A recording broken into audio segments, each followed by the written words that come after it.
Assalamualaikum warahmatullahi wabarakatuh. Perkenalkan, nama saya Rahmat Hidayat. Saya merupakan mahasiswa STAN Madine, program studi Ilmu Al-Quran dan Tafsir. Teman-teman tahu nggak yang menjadi sumber hukum Islam setelah Al-Quran itu apa? Nah, iya, hadis. Pada video kali ini, saya akan menjelaskan mengenai apa itu definisi ilmu hadis dan apa-apa pembagiannya. Pertama, ilmu hadis. Ilmu hadis secara etimologi terdiri dari dua kata, yakni ilmu dan hadis. Ilmu ialah pengetahuan dan hadis adalah segala sesuatu yang disandarkan kepada Nabi Muhammad SAW, baik itu perkataan, perbuatan, dan ketetapannya. Ilmu hadis terdiri dari dua macam, yakni ilmu hadis riwayah dan ilmu hadis dirayah. Ilmu hadis riwayah adalah ilmu yang mempelajari tentang segala perkataan Rasulullah SAW, segala perkataan beliau, apa-apa saja periwayatan beliau.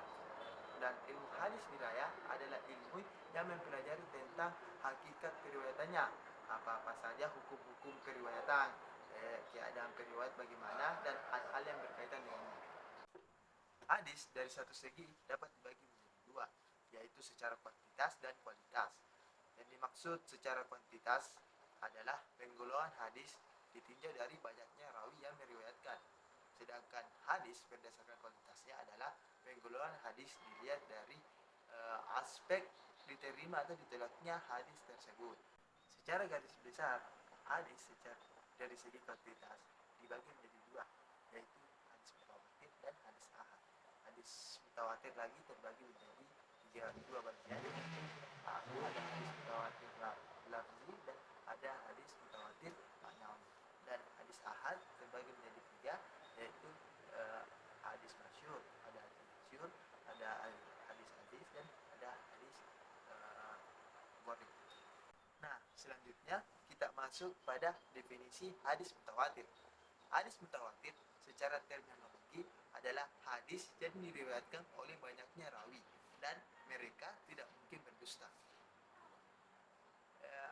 Para ulama sepakat bahwa ada 4 syarat untuk memenuhi mutawatir. Pertama, banyaknya rawi yang meriwayatkan. Kedua, jumlah sanad di setiap tingkatan itu sama atau lebih, tidak bisa kurang. Ketiga, mereka tidak mungkin berdusta. Dan keempat, mereka meriwayatkan itu menggunakan panca indera. Macam-macam hadis mutawatir ada dua, yaitu hadis mutawatir lafzi dan hadis mutawatir maknawi. Hadis mutawatir lafzi adalah hadis mutawatir yang memiliki lafaz dan makna yang sama di setiap periwayatan. Sedangkan hadis mutawatir maknawi adalah hadis mutawatir yang lafaznya berbeda tetapi memiliki kesamaan makna di setiap periwayatan. Selanjutnya yaitu hadis ahad. Secara bahasa, ahad artinya satu. Berarti hadis ahad adalah hadis yang diriwayatkan oleh satu orang. Tetapi dalam makna istilah, hadis ahad adalah hadis yang tidak memenuhi syarat-syarat mutawatir.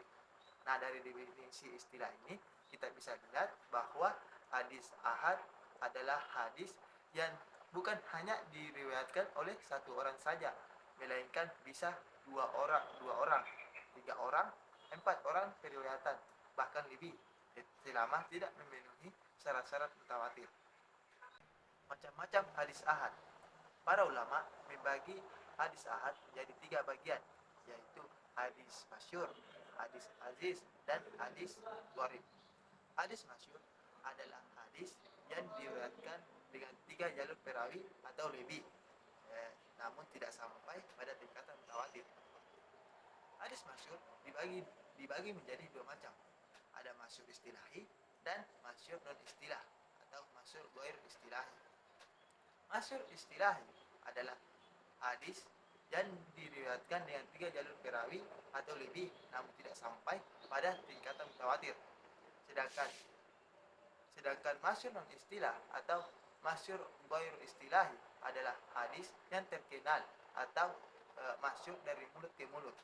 Nah, pada definisi ini jumlah atau kuantitas perawi tidak menjadi persyaratan. Yang penting hadis tersebut masyhur atau terkenal dari mulut ke mulut. Kedua, hadis aziz. Hadis aziz adalah hadis yang diriwayatkan oleh dua orang perawi atau dua perawi. Nah, ketiga, hadis gharib. Hadis gharib adalah hadis yang diriwayatkan oleh satu perawi. Nah, hadis gharib ini terbagi menjadi dua. Ada hadis gharib mutlak dan gharib nisbi. Gharib mutlak adalah hadis yang diriwayatkan oleh satu orang dan berada pada tingkatan atau tabaqah sahabat. Sedangkan gharib nisbi adalah hadis yang diriwayatkan oleh satu orang yang berada di tingkatan atau tabaqah setelah sahabat. Para ulama ahli hadis sepakat bahwa hadis dari segi kualitasnya dibagi menjadi tiga bagian, yaitu hadis sahih, hadis hasan, dan hadis dhaif. Hadis sahih adalah hadis yang benar-benar adanya. Artinya bahwa hadis ini sudah terpercaya. Nah, ada 5 syarat untuk memenuhi hadis sahih. Pertama, sanadnya bersambung. Kedua, memiliki perawi yang adil. Ketiga, memiliki logik yang kuat. Keempat, tidak mengandung syaz. Kelima, tidak mengandung ilat. Dan hadis sahih terbagi menjadi dua, yaitu ada hadis sahih li dzatihi dan ada hadis sahih li ghairi. Hadis sahih li dzatihi itu berasal dari hadis sahih itu sendiri, sedangkan hadis li ghairi itu berasal dari hadis hasan. Nah, pada awalnya hadis tersebut hadis hasan. Karena beberapa faktor atau beberapa pendukung dari hadis-hadis lain atau perawi yang mengeluarkan hadis yang sama sehingga hadis tersebut naik tingkat menjadi hadis sahih. Nah, hadis hasan sama dengan hadis sahih. Nah, perbedaannya hanya terletak di syarat ketiga tadi pada hadis sahih, yaitu kuat dhabitnya suatu hadis. Nah, kalau hadis sahih itu dhabitnya kuat, sedangkan hadis hasan itu dhabitnya kurang kuat. Dan hadis hasan terbagi lagi menjadi dua, yaitu hadis hasan li dzatihi dan hadis hasan li ghairi.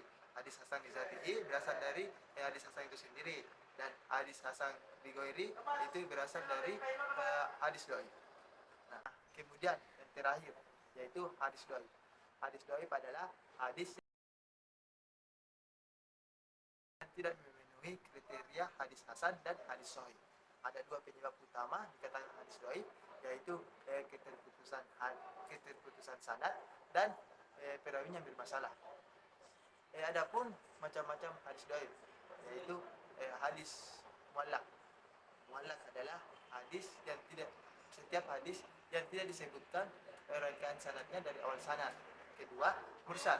Mursal adalah hadis yang tidak disebutkan nama sahabat di setiap sanadnya. Nah, itulah tadi penjelasan mengenai apa itu definisi ilmu hadis dan apa-apa saja pembagiannya. Nah, sekian dari saya. Assalamualaikum warahmatullahi wabarakatuh.